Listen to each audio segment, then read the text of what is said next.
Well, this is kind of disappointing. I've got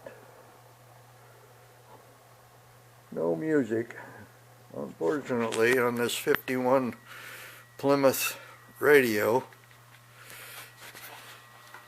If we can get real close here, real faint buzz of the vibrator. And we have filament voltage to all of the tubes, and the antenna is hooked up, but nothing works. Kind of disappointing, but I'm not a radio guy, so I'm thinking a radio guy should be able to get this thing humming and playing without too much problem at all. But everything, it works so nice and smooth.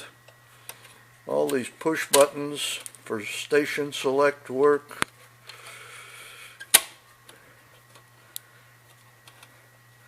I'm just sad. I wanted to hear it play some music. But that's another day for somebody else.